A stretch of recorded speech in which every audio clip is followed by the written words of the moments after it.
Dan Brown's final Robert Langdon book, Origin.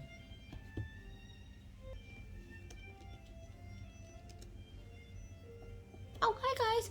Welcome to a new episode on this channel, and today we will be talking about Dan Brown's Origin, the final installment of the Robert Langdon series. Yeah. So let's get started.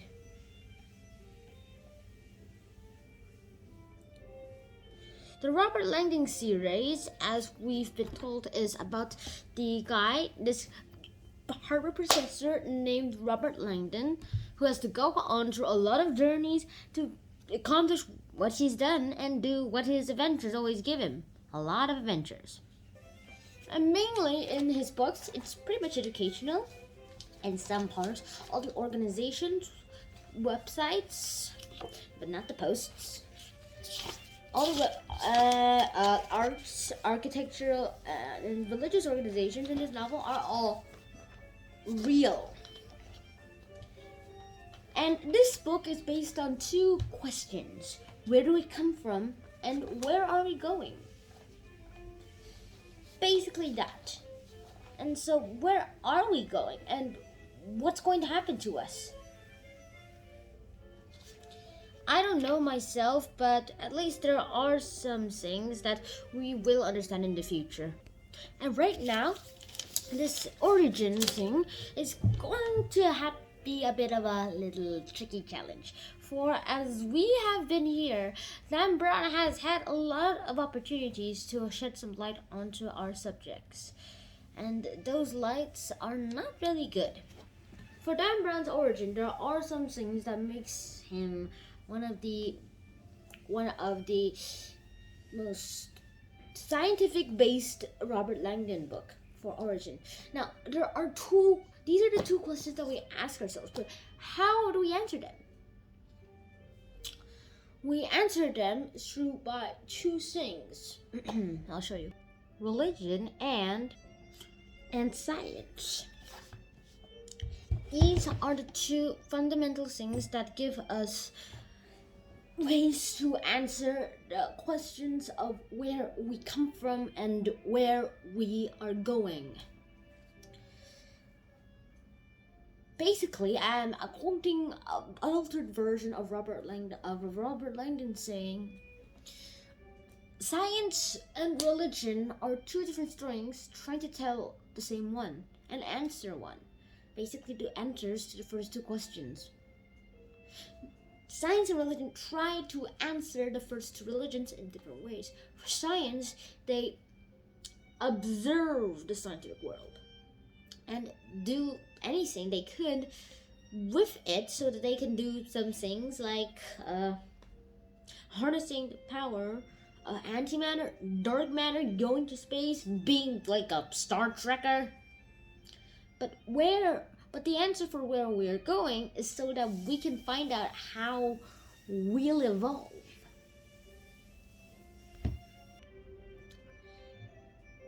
And so,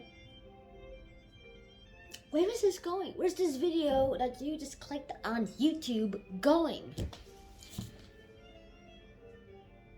Basically, we're trying to answer everything we can for these two questions. And one of the ways we do this is how much we love our world. And now let's analyze the science and religion in their pros and cons. For religion, okay, let's start with science. For science, the good side is that we have proofs for all the scientific facts. It is based on observations and questions that are true. But the downside is that because we don't really have enough information, we usually have the honest answer of there's not enough information to know that. And that usually creeps us out. See the Star Trek Into the Darkness, the now modern version, and you'll see Spock talking to the metal guy. I forgot that guy's name. And Charles telling that guy's like, I do not have the information to say so, and then that medical guy saying, you are such a comfort. That's the one of the downsides of science. It doesn't really comfort everyone, even the scientific people. But what about religion? There are a lot of downsides on religion that we instantly see for a lot of science people. In religion, we see false stories that try to explain the universe. Adam and Eve. Okay, actually, let me show you a photo of them. Okay, I'll show you a few photos. Adam and Eve. This is a photo of it. Moses and his 10 Commandments, and every other story that you could possibly think of up from the Bible. And so now that that's out of the way, what are the good sides of religion? The good sides is the way religion introduces faith. Now, faith is a really powerful thing, and it's mainly in religion. From what I've seen, that is. Religion introduces our faith in ways that science cannot. For right now, faith usually gives us things that we'll probably never have given to us in the past. Faith and hope, like if you believe in a God named Hope, who will always give you hope, okay, that's a lot of hopes, then you can feel like hope is right beside you. And in crises, that's actually usually a good thing.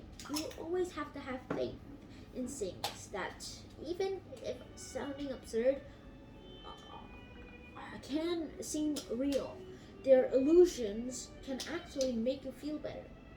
It's sort of like painkillers, the placebo effect.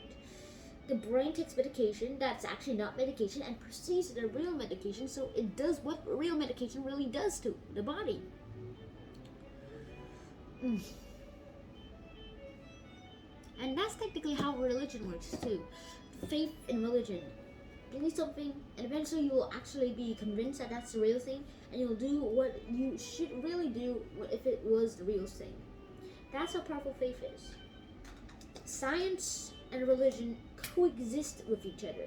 They do battle at some points, but not always. Some parts they're not even very good at even answering. Like, when will be the end of the universe, I guess, for the question. Okay, I hope that does not answer. Okay, I hope that does not make any conversations in the world, because I already had enough questions for my lifetime right now. And I probably will.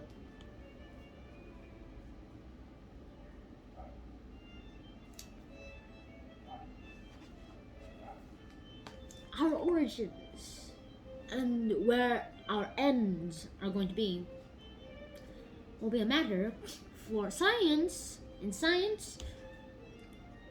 for our scientists and predictors, and in religion, if it even exists, God. We are moving toward the place where science is overpowering religion, and eventually will make religion extinct.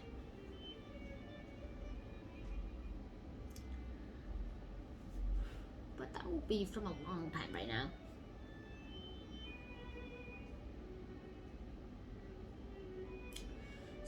We're heading towards science, but that doesn't mean religion is not in our brains yet. It's not stuck with us, that is. Religion and science must coexist to do things for our own world. But right now, for all our circumstances, we see them as separate things. They tell the same answers, try to explain them. They tell different answers, trying to explain them with two different stories. They're trying to explain one thing, common thing they're trying to explain, our origins and where we're going, with two different stories. Basically, two different answers. And they're both ongoing. So I hope wherever we lead to us, no one will actually fight each other. If we're going to science, just leave it there, but never lose faith in religion. If we're going back to the old days, to religion, at least remember there are some science in the world, and always try to be a bit sciencey. Observe. cat's origin. I hope you guys learned something new in this episode, and I'll see you guys in the next one. Shout out, my work here is done for the Robert Langdon series. Oh, by the way, if the origin is going to be made of a movie, it's going to be very expensive. Just saying. Bye.